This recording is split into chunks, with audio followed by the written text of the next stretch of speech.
finished.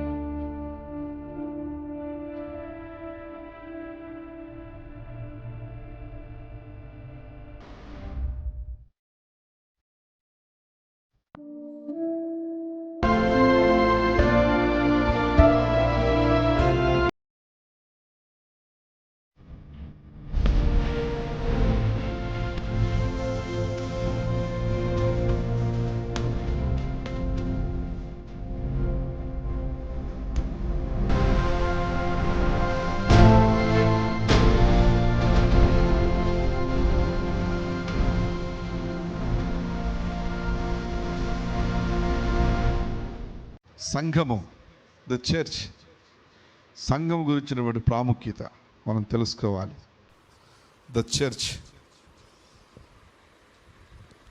పౌలు గారు ఈ లోకంలో ఉంటుండగా, ఆయన ఆయా ప్రాంతాలు తిరుగుతూ సేవ చేస్తూ ఉంటుండగా ఆయన తెస్సలోని ప్రాంతానికి వెళ్ళాడు. తెస్సలోనికలో ఉంటుండగా అక్కడ గలిబిలి వచ్చింది. అక్కడున్న కొందరు వారు చెప్తున్న బోధన వ్యతిరేకించి వారిని పట్టుకొని చెరసాల్లో వేయాలనుకున్నారు. అప్పటికే కొంతమందిని చెరసాల్లో వేశారు. అక్కడున్న సహోదరులు ఏం చేశారు అంటే, పౌలు గారిని, శిలను, వారిని అక్కడి నుంచి బెరియాకు పంపించారు. బెరియా ప్రాంతానికి వచ్చారు. బెరియా ప్రాంతంలో సమాజ మందిరంలో కూడుకొని అక్కడ ఉన్న వారికి వాక్యం అందిస్తూ ఉన్నారు. కాబట్టి రాత్రి వీక్షిస్తున్న కూర్చున్న మనమందరము ఆలోచన చేయాలి. ఈ రోజులో మనం చూస్తూ ఉన్నాం బోధలు ఎలా ఉన్నాయి అంటే, మరి మా అయ్యగారు కదండి బాగా చెప్తారండి, మా పాస్టర్ గారండి, మా బ్రదర్ అండి, మా డాడీ అండి అంటూ ఉంటాం అనేకులు. వాళ్ళు ఏది చెప్పినా కూడా గొర్రెల వలె తల ఊపుతూ ఉంటాం, ప్రశ్నించము. ఈ రోజున గమనించాలి, దేవుని సంఘముగా మనము మాయోపాయముల చేత, తప్పుడు బోధల చేత తిప్పబడకూడదు. మనము ఈ తప్పుడు బోధల చేత కవర్ చేయబడకూడదు, మైమరిచిపోకూడదు. ఇవి వాక్యానుసారంగా ఉన్నాయా లేవా అని ప్రశ్నించాలి, పరీక్షించాలి. కాబట్టి వాక్యాన్ని చూస్తే ఆశ్చర్యపోతాం. బైబిల్లోనికి వెళితే అపోస్తల కార్యముల గ్రంథము 17వ అధ్యాయములో దీన్ని మనం చూస్తాం. 10-11 వచనం. Book of Acts chapter 17 verse 10 and 11. వెంటనే సహోదరులు రాత్రివేళ పౌలును శిలను బెరియాకు పంపించిరి. వారు వచ్చి యూదుల సమాజ మందిరంలో ప్రవేశించిరి. వీరు తెస్సలోనికలో ఉన్న వారి కంటే గనులై ఉన్నారు కనుక ఆసక్తితో వాక్యమును అంగీకరించి పౌలును శిలయును చెప్పిన సంగతులు అలాగున్నవో లేవో అని ప్రతి దినమును లేఖనములు పరిశోధించుచూ వచ్చిరి. హల్లెలూయా. ఏం జరుగుతుంది ఇక్కడ? ఏం చూస్తూ ఉన్నాం? తెస్సలోనికలో ఉన్న వారి కన్నా బెరియాలో ఉన్నవారు గనులు అన్నాడు. గనులు అన్నాడు. ఎందుకు వీరికి పదం వచ్చింది గనులు అని? నోబుల్ అన్నాడు ఇంగ్లీష్లో. The word Berean was chosen to reflect the words in Acts 17. కాబట్టి ఇక్కడ చూస్తున్నాం, the Berean were more noble than those in Thessalonica in that they received the word with the all readiness of mind. కాబట్టి ఇక్కడ మనం చూస్తూ ఉన్నాం, వీళ్ళు దేవుని వాక్యాన్ని అంగీకరిస్తూ ఉన్నారు. వీళ్ళు దేవుని వాక్యాన్ని అంగీకరిస్తున్నారు. ఎలాగూ అంటే సిద్ధపడిన మనసుతో. వీళ్ళని అంటున్నారు ఇక్కడ గనులై ఉన్నారు అంటున్నారు. ఘనత, ఒక వ్యక్తికి ఘనత ఎలా వస్తుందంటే, వాళ్ళు గమనించండి, వాళ్ళు ఎలా ఉండాలి అంటే ప్రశ్నలు విమర్శలను వినయంగా స్వీకరించేవారుగా ఉండాలి. బెరియాలో ఉన్నటువంటి వారు గనులు అంటున్నాడు. కారణం ఏమిటంటే, వారంట ప్రశ్నిస్తారు, వారంట విమర్శలను కూడా అంగీకరిస్తారు. కాబట్టి ఈ రోజున సంఘములో వాక్యము వింటున్న మీరు మీరు వింటున్న బోధను ప్రశ్నిస్తున్నారా? ఏ రోజు ప్రశ్నించారు? ఎన్ని సంవత్సరాల నుంచి మీరు బోధ వింటున్నారు? ఏ రోజైనా మీరు వింటున్న బోధ వాక్యానుసారంగా ఉందో లేదో అని ప్రశ్నించారా? మన సంఘంలోకి అప్పుడప్పుడు గెస్ట్లు వస్తూ ఉంటారు, వాక్యానికి మనం పిలుస్తూ ఉంటాం. కాబట్టి వారు చెప్తున్న వాక్యాలు వాక్యానుసారమైనవో కావో మనం చూస్తూ ఉన్నామా? కదా, కొంతమంది మనం చూస్తూ ఉంటాం, అనేక బోధలు. కాబట్టి వాక్యముగా బోధించేటువంటి బోధలు లేవు ఈ రోజున. కల్పనా కథలు, మనుషుల సిద్ధాంతాలు, మనుషుల ఆలోచన మీద కట్టబడ్డవి మనం చూస్తూ ఉంటాం. ఒకళ్ళేమో హల్లెలూయా అనమంటారు, ఒకళ్ళేమో హల్లెలూయా అనొద్దు అంటారు, ఒకళ్ళేమో స్తోత్రం అనమంటారు, ఒకళ్ళేమో స్తోత్రం అనొద్దంటారు. బైబిల్ ఏం చెప్తుంది? ఏమండి, హల్లెలూయా అంటే తప్ప? హల్లెలూయా నరకానికి పోతారా? స్తోత్రం అంటే తప్ప? స్తోత్రం నరకానికి వెళ్తారా? కాబట్టి చాలా ఉన్నాయి. ఇదేదో పైమాట చెప్తున్నాను, లోపలికి వెళితే సిద్ధాంతపరంగా ఎన్నో ఉన్నాయి. కొంతమంది ఏమంటారు అంటే 1000 ఏళ్ల పరిపాలన జరిగిపోయింది అంటారు. అది అంతరార్థం అక్షరార్థం కాదు అంటారు. కాబట్టి 1000 ఏళ్ల పరిపాలన ఈ భూమి మీద జరగబోతూ ఉన్నది. కాబట్టి సిద్ధాంతాలు ఇలా ఉంటూ ఉన్నాయి. కాబట్టి ట్రిబులేషన్లో పోస్ట్, మిడ్, తర్వాత అనేకమైన ఉంటూ ఉన్నాయి. వీటన్నిటిని మనం తెలుసుకోవాలి.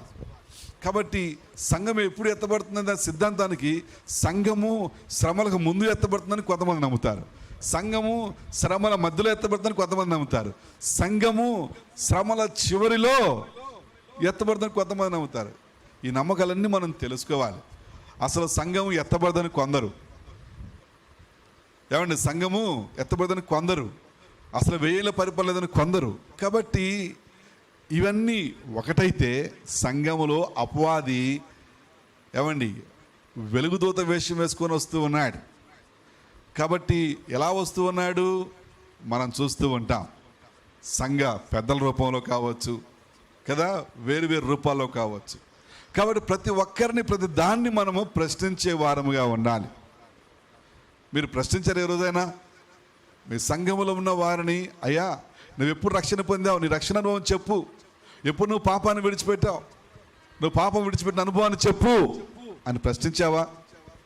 ఏమండి, మనము డబ్బులు మిగులుతున్నా ఏమనము, అక్రమంగా సంపాదించుకున్నా ఏమనము, ఈ చేతి తీసి ఈ చేతి కింద పెట్టుకున్నా ఏమనము.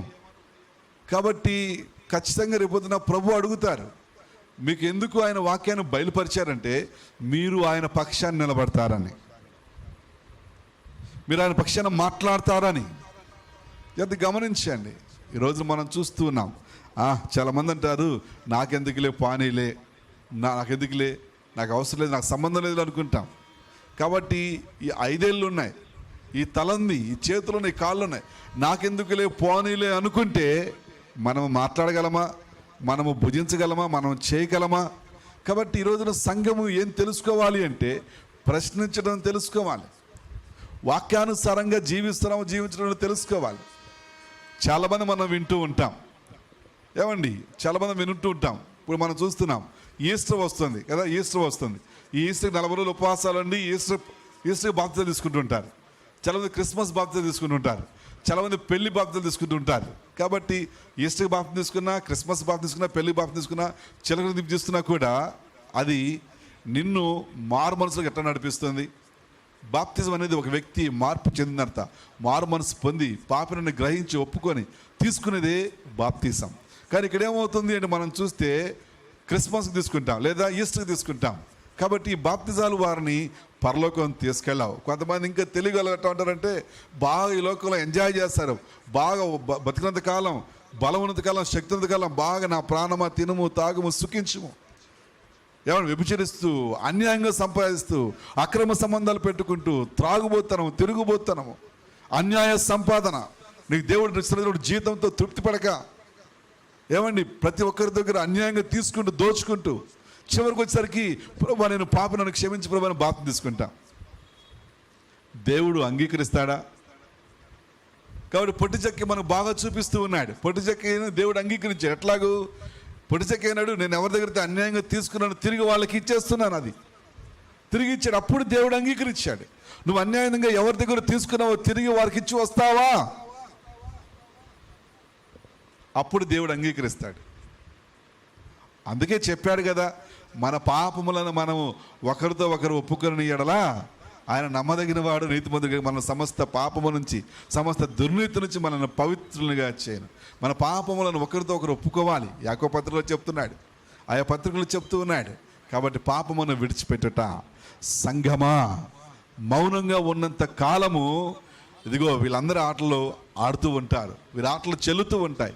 మీరు మౌనంగా ఉండడానికి వీలేదు. సంఘం అనుకుంటుంది మనకేం పనిలే, ఇంట్లో అన్నం కూర అనుకుంటే చాలే, భర్తను పిల్లలు బాగా చూసుకుంటే చాలు అనుకుంటున్నారు. కానే కాదు. ఓ సహోదరి, ఓ సంఘమా, నువ్వు మేల్కొనాలి. ఏం జరుగుతుందో చూడాలి. అదే ఇటువంటి పరిస్థితులు నీ కుటుంబంలో జరిగితే నీ భర్త చేస్తే ఒప్పుకుంటావా? నీ పిల్లలు చేస్తే నువ్వు ఒప్పుకుంటావా?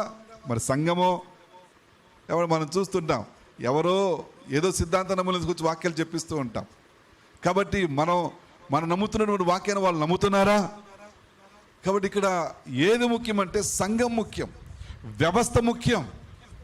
ఒకసారి జాన్ వెస్లీ గారితో మీటింగ్ చేస్తూ ఉన్నాం 2015 ఆ టైంలో. తెనాలి దగ్గర మీటింగ్లో ఉన్నాం. అప్పుడు ఆ మీటింగ్ అంతా మేము చేస్తూ ఉన్నాము. జాన్ వెస్లీ గారు వచ్చారు, హోసన్నా జాన్ వెస్లీ గారు సందేశం చెప్పారు. చివరిలో ఆయన అంటూ ఉన్నారు, ఇక్కడ వ్యక్తులు ముఖ్యము కాదు, వ్యవస్థ ముఖ్యం అని చెప్తూ ఉన్నారు. చాలా మంచి మాట చెప్పారు. చెప్పేసేసి ఇక ఆయన సందేశం చెప్పేసి వాక్యం ప్రార్థన చేయకోకుండా సందేశం చెప్పేసి కళ్ళు మూసుకుని చెప్పేసి నాకు మైక్ ఇచ్చేసి నడిపించు పాస్టర్ గారు, తమ బ్రదర్ అని చెప్పేసి వెళ్ళిపోయారు ఆయన. ఇక నేను ప్రార్థన చేస్తూ నడిపిస్తున్నాను. ఇక జనాభా ఏమవుతున్నారు, అప్పుడే ఇక కళ్ళు తెరిచి చూస్తున్నారు, ఎవరు అబ్బా ప్రార్థన చేస్తుంది, ఏనూరు జేమ్స్ గారు అంట, ఏనూరు చూస్తా ఉన్నారు. ఇప్పుడు దాకా ఆయన ఏం చెప్పారు ఆయన, ఇక్కడ మనుషులు ముఖ్యం కాదు, వ్యవస్థ ముఖ్యం. అంటే ఏంటి? మీ సంఘము ముఖ్యం. ఏమంటే మీ సంఘాన్ని ఎటువంటి వారు పరిపాలన చేస్తున్నారు, మీ సంఘంలో ఎటువంటి బోధ మీరు వింటూ ఉన్నారు. మాకెందుకులే, ఇప్పుడు మీ ఇంట్లో మీ భర్త గారు చికెన్ బదులు చికెన్ కాలు తీసుకొచ్చాడు అనుకోండి, కూర వండి పెడతారా? వండుతాం. మనం ఏం చేస్తాం? తీసి ముఖాన్ని కొట్టి, ఏది నిద్ర మాకు దిగలేదా ఏంటి, తీసి చూడు, ఈ కాళ్ళు ఏం చేసుకుంటాం మనం, ఈ కాళ్ళు కుక్కలు కూడా తినవు, తీసుకెళ్ళి కూరసుకుంటా అంటాం. కాబట్టి వాక్యం సంఘములో ఏమండి, సంఘం నాయకులు, సంఘ బోధ ఎలా ఉన్నదో మనం పరీక్షించాలి. పెరియాలో ఉన్న వాళ్ళు చాలా జాగ్రత్తగా, వాళ్ళలో కోపం లేదంట. ఏం చెప్తుందంటే వాళ్ళ గురించి చూడండి, బదులుగా వాళ్ళంట ప్రశ్నలను విమర్శలను కూడా అంగీకరించడానికి సిద్ధ మనసు కలిగి ఉన్నారంట. వాళ్ళు వినయముగా, నమ్మకంగా, ప్రేమగా, సున్నితంగా ప్రశ్నిస్తారంట, ప్రశ్నలకు జవాబులు చెప్తారంట బెరియాలో ఉన్నవాళ్ళు. మరియు వాళ్ళు తప్పు చేసినప్పుడు అంటే దానిని అంగీకరించడానికి సిద్ధపడిన మనసు కలిగి ఉంటారంట. ఆ లోపాన్ని వాళ్ళ దృష్టికి వచ్చినప్పుడు ఆ వ్యక్తికి ఎవరైనా వాళ్ళలో ఉన్న లోపాన్ని చెప్పినప్పుడు వాళ్ళంటే ఆ వ్యక్తికి చాలా సంతోషంగా ధన్యవాదాలు చెప్తారంట. బ్రదర్ మీరు ఈ లోపం ఉంది బ్రదర్ అని చెప్పినప్పుడు బెరియలో ఉన్న వాళ్ళతోటి దాన్ని అంగీకరించి సరి చేసుకుంటారంట. కానీ మనము నీకు పలానా లోపం ఉందనుకో, అబ్బో ముందు నువ్వు తరను చూసుకోయో, మాదేం చూస్తావులేయో అంటారు. బ్రదర్ మీరు అన్యాయంగా దేవుని సొమ్ము 5,000 తిన్నారు బ్రదర్ అనుకో, అబ్బా నువ్వు 40,000 తినలేదా, నువ్వు తినకుండా మా చెప్తున్నావా, నువ్వు తిన్నావుగా. కాబట్టి జాగ్రత్తగా గమనించండి, దేవుని సంఘం ఇది నీ సంఘము నా సంఘము కాదు. దేవుడు తన స్వరక్తమిచ్చి సంపాదించిన సంఘమును కాయటానికి నన్ను పెట్టాడు. కాబట్టి దానికోసం అంటే ఒక ఇంట్లో 100 గొర్రెలు ఉన్నాయి అనుకోండి, ఆ గొర్రెలకు పని వాటిని కాసే వ్యక్తి కావాలి. ఆ కాసే వ్యక్తి నువ్వు నేను. ఎట్ట కాస్తాము దాన్ని? కర్రబెట్టి కొడతామా, ఇష్టానుసారంగా అరుతామా, దాని పాలు రహస్యంగా పిండుకొని తాగుతామా? ఈ రోజున సంఘాల్లో అటువంటి పరిస్థితులు మనం చూస్తూ ఉన్నాం. బెరియలో ఉన్న సంఘం అట్లా లేదు. పౌలు శీలలు వాళ్ళు చెప్తున్న బోధ, వారి జీవిత విధానం అలా ఉన్నదో లేదో అని పరీక్షిస్తున్నారంట. అది కూడా కోపంగా కాదండోయ్. మనం ఏం చేద్దాం, మనకి రుసరుసలాడతాం కోపం. నువ్వు తప్పు చేయలేదా, నీకు నాకు సంబంధం లేదు, నీ సంఘమే నా సంఘమే అని చెప్పేసిగా సంఘాల్లో చీలికలు. ఏమైనా ఆలోచన చేయండి. ఈరోజు మనం ఆలోచన చేయాలి. ప్రతి ఒక్కరూ వాక్యాన్ని నేర్చుకోవాలి.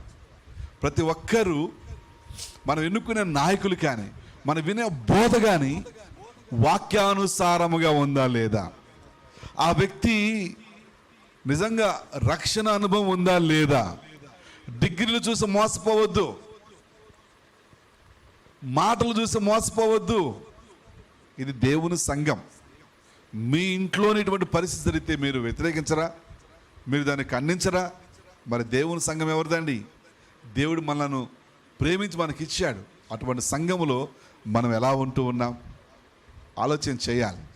బెరియలో ఉన్న సంఘము అలా లేరు, భిన్నంగా ఉన్నారు. వాళ్ళు ఎవరైనా సరే పౌలు శిలనే ప్రశ్నించారంటే ఇక వాళ్ళు మిగతా వాళ్ళని వదిలిపెడతారా?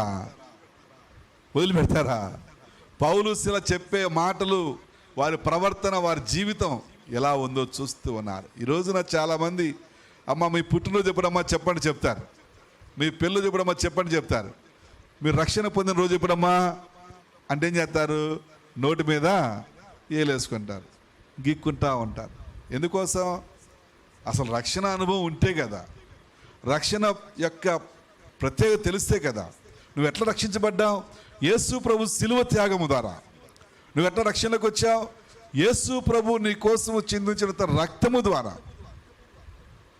ఆయన తిన్న దెబ్బల ద్వారా, ఆయన కార్చిన రక్తము ద్వారా, ఆయన శిలువలో కార్చిన రక్తము ద్వారా, నీ విశ్వాసము ద్వారా నువ్వు రక్షించబడ్డావు. అది ఆయన కృప, దేవుని కృప, నీ విశ్వాసం, దేవుని కృప, యేసయ్య శిలువ త్యాగం. తద్వారా నువ్వు రక్షించబడ్డావు. దీన్ని గుర్తిస్తున్నామా? అసలు దీన్ని గుర్తిస్తామండోయ్. ఉంగరానికి సిలువ వేసుకుంటాం, తాలుబొట్టుకు సిలువ వేసుకుంటాం, ఇంటి మీద సిలువ వేసుకుంటాం, ఇంటి లోపల సిలువ వేసుకుంటాం, సమాధుల మీద సిలువ వేస్తాం, ఏమంటే మందిరాల మీద సిలువ వేస్తాం. కానీ ఆ సిలువలోని శక్తిని, ఆ సిలువలో ఏం సంభవించిందో, ఆ సిలువ త్యాగం గురించి ఎవరం కూడా మాట్లాడాం. చాలామంది అనుకుంటారు సిలువ అంటే శాపం అనుకుంటారు, చాలామంది అనుకుంటారు సిలువ అంటే అవమానం అనుకుంటారు, చాలామంది అనుకుంటారు సిలువ అంటే ఓడిపోవడం అనుకుంటారు. సిలువ విజయాన్ని ఇచ్చింది, సిలువ జయాన్ని ఇచ్చింది. సిలువ ఏం చేస్తుందంటే మానవుని పాపము నుంచి ప్రత్యేకపరుస్తుంది. సిలువ దేవుని ఇంటికి మార్గాన్ని ఏర్పరిచింది. సిలువ పాపపు అగాధము నుంచి విడిపించి పరలోకానికి మనల్ని వారసులను చేసింది. కాబట్టి పౌలు శిలనే ప్రశ్నిస్తున్నారు బెరియాలో వాళ్ళు, బెరియాలో ఉన్న విశ్వాసులు, బెరియాలో ఉన్న సంఘము. కాబట్టి ప్రియ దేవుని సంఘమా, మీరు ఏ సంఘస్థులైనా కావచ్చు, వాక్యానుసారంగా ప్రతి దానిని వాక్యమనే భూతద్దములో మీరు చూస్తున్నారా? బెరియాలో ఉన్న వాళ్ళు వాక్యమనే భూతద్దములను చూస్తున్నారు. పౌలు చెప్పినట్లా ఉందా లేదా? పౌలు జీవితం ఎట్లా ఉంది? పౌలు రక్షణ ఎట్లా ఉంది? పౌలు పాపం జీవితం ఎట్లా విడిచిపెట్టాడో? ఇంకా మాయా వేషం వేసుకుని ఉంటున్నాడా? ఇంకా మాస్క్ వేసుకుని ఉంటున్నాడా? లేకుంటే పూర్తిగా పాపాన్ని విడిచిపెట్టాడా? బైబిల్ చెప్తుంది పౌలు గారంట ₹1 ఎక్కడ కూడా ఆశించలేదంట. అసలు ఆయనకు సరైన వస్త్రాలే లేవు. ఈరోజు మనం స్టేజ్ మీద కూర్చోబెట్టిపోతే అలుగుతాం, ఈరోజు మనం పాటలు ఇవ్వబోతే అలుగుతాం.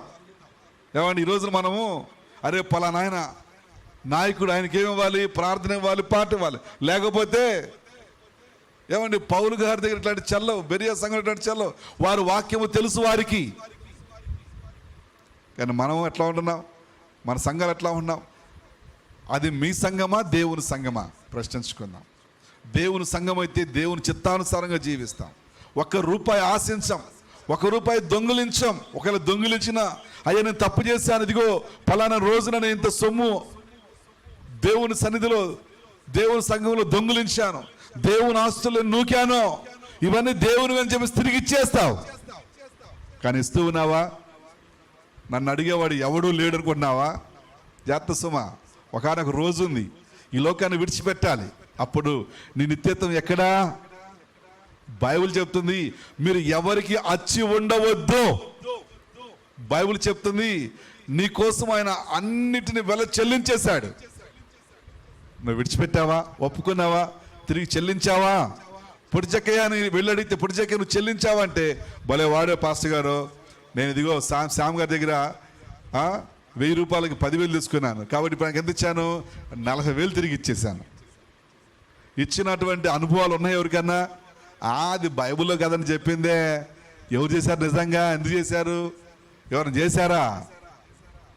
ఎవరిని చేశారా? ప్రశ్న. మా జీవితంలో చేశాం. నేను చేశాను. నేను ఎవరి అన్యాయం తీసుకున్నానో తిరిగి ఇచ్చేసాను. ఆలోచన చేద్దాం.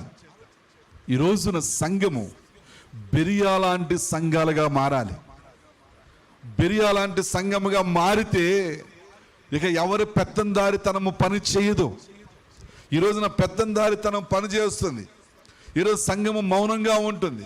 వాక్యాన్ని పరీక్షించాలి, పరిశీలించాలి. వాక్యపు వెలుగులో ప్రతి ఒక్కరి బ్రతుకును చూడాలి.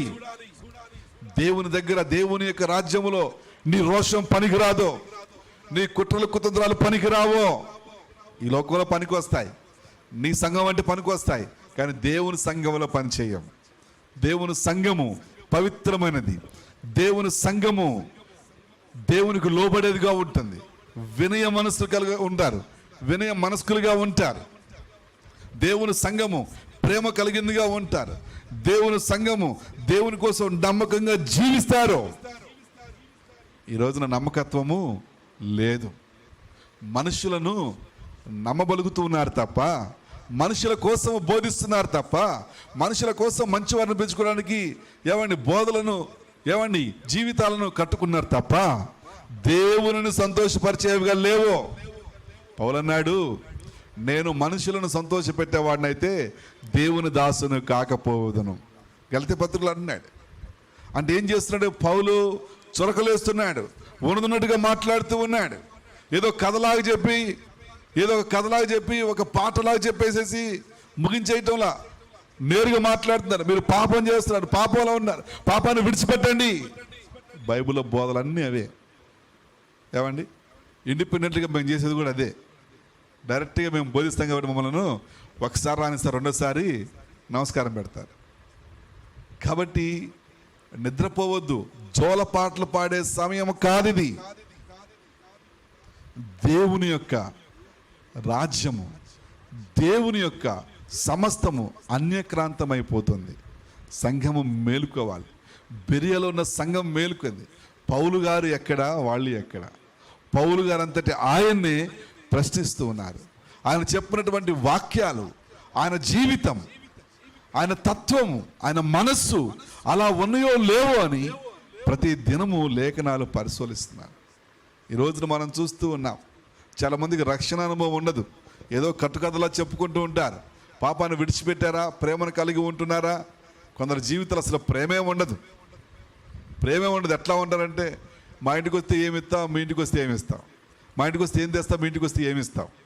ఇదే నానుడి తప్ప వారి జీవితాల్లో దేవుని ప్రేమ ఉండదు. అందుకే 1 కొరింథీ 13 చెప్పాడు, ప్రేమ లేని వాడినైతే మ్రోగుడి కంచును గనగల్లాడు గంటను కాల్చబడిన శరణు ఇచ్చినా కూడా ప్రేమ లేని వాడినైతే అంటాడు. ఈ రోజున ఎవరికి ఉంది ప్రేమ? ప్రేమ ఉన్నది దేని మీద ఉంది? డబ్బు మీద ఉన్నది. ప్రేమ ఉన్నది దేని మీద ఉంది? బోధ మీద ఉంది. నేను బోధ చెప్పాలి, నేను బోధ చేయాలి. ప్రేమ ఉన్నది దేని మీద ఉంది? పాటల మీద ఉంది, నేను పాట పాడాలి. ప్రేమ ఉన్నది దేని మీద ఉంది? ప్రార్థన, నేను ప్రార్థన చేయాలి. నాకు ప్రార్థన ఇవ్వలేదా? ఆ రోజు అలుగుతాను. ప్రేమ ఉన్నది దేని మీద ఉన్నది? అబ్బా, దేవుని డబ్బు, కానుకలు వస్తున్నాయి, కానుకలు ఇసుక దేవతలాగా సంచులు వేసుకోవాలి. దేవుని ఆస్తిపాస్తులను ఏం చేయాలి? నేను దోచుకోవాలి. పదవులు సంపాదించుకోవాలి. పదవి కోసం ఎందుకు వెళుతున్నావు సంఘానికి? నువ్వు పదవి ఉందని వెళ్తున్నావా? పదవి లేకుండా కూడా వెళ్ళగలవా? పదవి లేకుండా కూడా నువ్వు సంఘానికి వెళ్ళగలవా? ప్రశ్న. పదవులు ఉంటేనే సంఘానికి వస్తాం, పదవులు లేకపోతే సంఘానికి వస్తాం మనం? సంఘమా, బెరియా సంఘాన్ని చూసి మనం నేర్చుకోవాలి. బెరియా సంఘాన్ని చూసి మనం మనం పురుకొలుపుకోవాలి. పౌలు శిల అంతటి వారినే వారు ప్రశ్నిస్తూ ఉన్నారు. వారి యొక్క బోధను, వారి యొక్క విధానాన్ని పరిశోధిస్తున్నారు. ఈరోజు సంఘము ఎన్నో సంవత్సరాలు, 70 సంవత్సరాల సంఘాన్ని పరిపాలించే వాళ్ళు ఎంత వయసు, వారి యొక్క అనుభవం ఏంటి, వారి యొక్క రక్షణ ఏమిటి, వారి యొక్క మారు మనసు ఏమిటి, వారికి కుటుంబ విధానం ఏమిటి? తల్లిదండ్రులు పట్టించుకోరు, ఏమైనా అత్తమామను పట్టించుకోరు, వాళ్ళని గాలికి వదిలేస్తాం. మనం మాత్రము రాజాలాగా ఉంటాం, డిగ్రీలు పెట్టుకుంటాం, ఏమైనా పదవులు పెట్టుకుంటాం, పదవుల కోసం ఏమైనా చేస్తాం. భయంకరమైన పరిస్థితిలో ఉంటుంది ఈ రోజున సంఘం. బెరియా సంఘం అయితే, మీ స్థానంలో బెరియా సంఘం ఉంటే అటువంటి వారిని వెలివేసేది. నేను వింటున్నాను, ఒక దైవ సేవకుడు చెప్తున్నాడు, మా సంఘానికి అలా ఇలా వచ్చేవారిని ఒకటే చెప్పేస్తాం, మీరు వచ్చి మిగతా విశ్వాసం పాడు చేస్తున్నారు, అటువంటిప్పుడు మీరు రాకపోవటమే మంచిది, మేలు అని చెప్పేసి వదులుకుంటున్నారంట. అటువంటి వాళ్ళు వస్తే ఈ రోజున మా సంఘము 10-15 వేల మందితో ఉండిపోయేది పాస్టర్ గారు అంటున్నారు. మా సంఘానికి వస్తున్నారు వీళ్ళు చాలు, నమ్మకంగా ఉండేవాళ్ళు, క్రీస్తు ప్రేమ కలిగి ఉండేవాళ్ళు, పాపము చేయని వారు, దేవుని ధనాన్ని ఆశించిన వారు. మేము ఆశ్చర్యపోతూ ఉన్నాం. పాలుగారి యొక్క ఆ మీటింగ్లో పాల్గొంటే పెద్ద పెద్దవాళ్ళు కదా, కుర్చీలు వేస్తున్నారు వాళ్ళు. నేను పెద్దనని చెప్పేసి అన్నారా? లేరు వాళ్ళు. ఏమంటే చూడండి, ఈరోజున ఎట్లా ఉంటాం, నేను పెద్ద, ఏ పని చేయం, అన్నీ మన కాళ్ళ దగ్గర రావాలి. వాళ్ళు ఏం చేస్తున్నారు, వాళ్ళే భోజనాలు వడ్డిస్తున్నారు, వాళ్ళే ఇస్తరాకులు ఇస్తున్నారు, వాళ్ళే ఇస్తరాకులు వేస్తున్నారు. ఏమంటే ఎక్కడ ఉన్నాం? కాబట్టి బెరియా సంఘము మీ స్థానంలో ఉంటే ఏం చేసేది ప్రశ్నించుకుందాం. కాబట్టి ఈ రోజున సంఘాలలో అందుకే పౌలు అన్నాడు, సంఘముల గురించిన చింత నాకు కలదు. కారణం ఏమిటంటే ఇటువంటి మనుషులు జ్వరబడుతున్నారు సంఘాలలో. దేనికోసం వెళుతున్నావు సంఘానికి? ఏదైనా ప్రశ్నించుకున్నావా? దేవుని వాక్యం కోసం వెళ్తున్నావా? మారు మనసు పొందడానికి వెళ్తున్నావా? జీవితాన్ని మార్చుకోవడానికి వెళుతున్నావా? దేనికోసం? ఎవరి నానుడు వారికి ఉంటుంది, ఎవరి ఆలోచన వారికి ఉంటుంది. కాబట్టి వీటన్నిటిని బట్టి ఒక రోజు నన్ను దేవుని ముందు నిలబడతాం. ఎత్తబడితే స్తోత్రం, నువ్వు నిలబడిన అవసరంలా. ఎత్తబడకపోతే నిలబడతావు. దాని అర్థం ఏమిటంటే నువ్వు పరలోకాన్ని కోల్పోతున్నావు అని. కాబట్టి మనం పరీక్షించుకోవాలి, మన స్థితి ఏమిటి, బెరియాలో ఉన్న సంఘం ఎలా ఉన్నది, ప్రస్తుత ఈ యొక్క శకంలో ఉన్న సంఘం ఎలా ఉన్నది, ఎటువైపు వెళుతున్నాం, ఆ బెరియా సంఘం వల్ల మనం ఉన్నామా? కాబట్టి ఇది మనం ఆలోచన చేయాలి, తీర్మానం తీసుకుందాం. అయ్యా మమ్మల్ని దర్శించాలి, మా ప్రార్థనలన్నీ ఆలకించాలి. బెరియా సంఘం వల్ల మేము ఉందుము గాక, బెరియా సంఘం వల్ల వీక్షించేవారు ఉందురు గాక. సంఘంలో గలిబిలు చేస్తున్న వారు ప్రభువా ప్రశ్నించే అయ్యా అదిగో తండ్రి, ఆ మనస్సు సంఘానికి మీరు ఇచ్చుదురు గాక. తండ్రి సహాయం చేయండి, కృపలో దర్శించండి. స్తోత్రాలు స్తోత్రాలు. యేసు రక్తమే జయం, సిలువ రక్తమే జయం. సంఘము నీది ప్రభువా. సంఘం కోసం నువ్వు రక్తం చిందించావు నాయన, సంఘం కోసం నువ్వు ప్రాణం పెట్టావు నాయన. అయ్యా సహాయం చేయండి. సంఘాన్ని అడ్డుపట్టుకొని ఎంతోమంది డబ్బులు సంపాదించుకుంటున్నారు, సంఘాన్ని అడ్డుపట్టుకొని పేరు ప్రఖ్యాతులు తెచ్చుకుంటున్నారు, సంఘాన్ని అడ్డుపట్టుకొని ప్రభువా వారి దందాలు కొనసాగిస్తున్నారు. ఓ భయంకరమైన పరిస్థితులు జరుగుతున్నాయి. సంఘాలు ప్రభువా కనికరించాను. మీ సిలువ రక్తము సంఘాల కోసం నువ్వు చిందించావు నాయన. మీరు సిలువలో ఒట్టిగా చనిపోలా, మీ స్వరక్తం ఇచ్చి సంపాదించిన సంఘము అంటున్నావు తండ్రి. కనికరించాను. బెరియాలో ఉన్న విశ్వాసులందరూ మా రాష్ట్రంలో, మా దేశంలో, మా పట్టణంలో ఉన్న విశ్వాసులు మారుదురుగాక. కృపదైచ్చేయండి, మనోనేత్రాలు వెలిగించండి, వాక్యంతో నింపండి ప్రభువా, మీ ఆత్మతో నింపమని ఆయన. స్తోత్రాలు. సహాయం చేయండి. మహిమ ఘనత ప్రభావములు చెల్లిస్తూ యేసయ్య పరిశుద్ధ నామములో ప్రార్థిస్తున్నాము తండ్రి. Amen, amen, amen. God bless you all. God be with you all.